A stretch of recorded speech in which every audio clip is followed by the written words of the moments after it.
आशीष ज़हीर हूं। आपको मैंने पिछले वीडियो में बताया था कि भारतीय मुस्लिम क्यों 2024 में भारतीय जनता पार्टी को वोट देने जा रहा है। यह बड़ी अजीब लगेगा क्योंकि कोई उम्मीद नहीं करता कि मुस्लिम वर्ग भारतीय जनता पार्टी को वोट देना शुरू कर देगा, लेकिन अमित शाह चाणक्य कहे जाते हैं। उनकी प्लानिंग है 2022 के जो उत्तर प्रदेश के चुनाव हुए, मैं खुद एक बहुत बड़ा प्लेटफॉर्म है सत्य हिंदी, पूरे इलेक्शन के दौरान उस पर बैठा।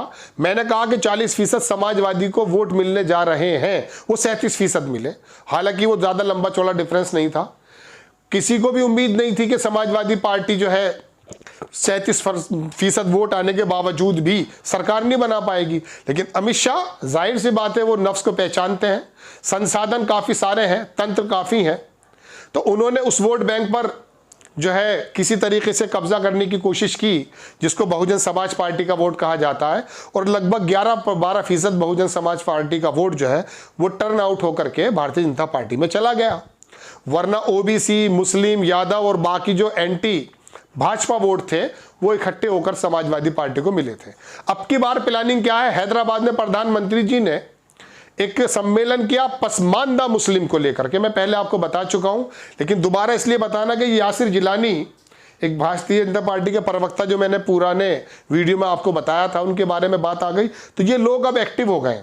अब नगर निगम के चुनाव आएंगे, इसके अंदर भारतीय जनता पार्टी के टिकट मुस्लिम लोग लेंगे और थोड़ा थोड़ा इलेक्शन के टाइम में जैसे कभी कहते हैं ना कि थोड़ा थोड़ा सा बांट दिया जाता है, ऐसा मुस्लिम वर्ग को कुछ न कुछ बांटा जाएगा। टिकट बटेंगे, कुछ काम हो जाएंगे, कुछ नेता थोड़ी सी लिफ्ट दे देंगे।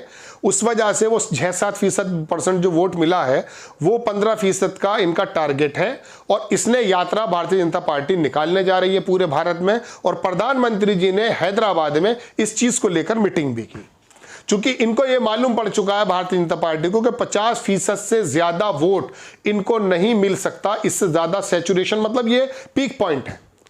अब इनको भी वोट और चाहिए। तो अब इन्होंने कहा कि बहुजन समाज पार्टी का वोट तो हमने इस तरह से ले लिया था, अब ये जो वोट है, अगर वो मुस्लिम वोट भी अगर मिल जाएगा तो शायद इनको एक ऐसा अजय रूप में पार्टी बन जाए कि जो जिसका सपना इन्होंने देखा है। अब मैं बताऊं आपको दर्शकों के डिवाइडेड एंड रूल के डलहौजी नीति आपने याद होगा कि पहले डिवाइड कर दो, बाद में राज करो। ये अंग्रेज का अफसर था डलहौजी पठानकोट के पास एक शहर भी है, हिल स्टेशन है, उसी के नाम पर वो बना था। तो उसने ये वाली नीति बनाई गई थी। अब हुआ यूं कि पसमानदा अशराफ यानी कि जो 10-15% मुस्लिम के अंदर पढ़ा लिखा समाज है, उनको दरकिनार करके जो पसमानदा गिरे लोग हैं, गिरे लोग इन द सेंस फाइनेंशियली बहुत कमजोर हैं, उनको किसी तरह से अट्रैक्ट किया जाएगा। और वो जाहिर सी बात है, थोड़ा से लालच अगर दिया जाएगा तो किसी हद तक भूखे को 2 रोटी तो चाहिए होती हैं। पहले तो भूखा कर दिया है आपने, अब वो भूखे को रोटी मिलेंगी 5 किलो, जैसे अभी राशन मिला, आपको याद होगा इलेक्शन के पूरे रिजल्ट पलट गए। इसी तरह से ये वर्ग जो है वो उधर जाएगा, मुझे उम्मीद है जाएगा, और वो भारतीय जनता पार्टी के अंदर चला जाएगा। चलिए खैर, ये तो हो गई है। मैं आपको बता दूं कि इस तरह से एक प्लान आना है।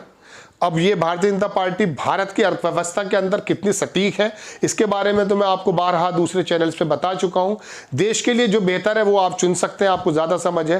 प्रोपेगेंडे में आएंगे, तंत्र के किसी लालच में आएंगे, वो आप जाने, लेकिन भारतीय जनता पार्टी का ये मूल है। और अब ये मुस्लिम लोग काफ़ी जो भारतीय जनता पार्टी को ज्वाइन कर चुके हैं और करने वाले हैं, ये धीरे धीरे आपकी गलियों में आना शुरू हो जाएंगे। अब आप देखिएगा, हालांकि देखिए वो एक शेर है कि गुलशन की बर्बादी के लिए एक ही उल्लू काफ़ी था, हर शाख पे उल्लू बैठा, अंजाम गुलिस्ता क्या होगा। तो वोटिंग डे वाले दिन समझा के लोगों को थक जाते हैं, समझ में तो वही आती है जो आपको करना है।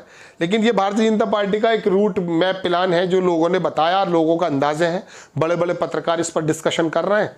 तो आपको भी ये बतानी ज़रूरी थी कि इस तरह से एक प्लानिंग है कि भारतीय जनता पार्टी में इस बार मुसलमान क्यों जा रहा है। आपकी तो अपनी पोजीशन है। बहरहाल मैं आपको एक बात बताता हूँ, अल्लामा इकबाल का एक शेर है कि इन पहाड़ों को ना हो जाए कहीं बुलंदी का गरूर, पत्थरों तुम में अगर समझ है तो लुढ़कते रहना, यानी कि उसी तरफ मत चले जाना। अब ये बहुजन समाज पार्टी, अगर ये मुस्लिम लोग मिल जाते हैं, आप ये मत समझिएगा कि बहुजन समाज पार्टी का मैं कोई प्रोपेगेंडा करना आया हूँ, मुझे वो ज़ाती तौर पर पार्टी समझ में नहीं आती।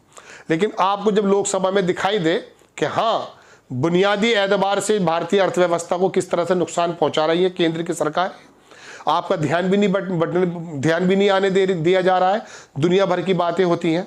तो आपको ये सोचना चाहिए ज़रूर कि हमारे भारतीय अर्थव्यवस्था और भारतीयों की खुशहाली के लिए कौन कौन सी पार्टी और कौन कौन से नेता ज़रूरी हैं, वरना होगा यूं कि आप तो मौलाना मुलायम कहते चले जाएंगे, या इधर उधर बढ़ जाएंगे, या कुछ उधर चले जाएंगे।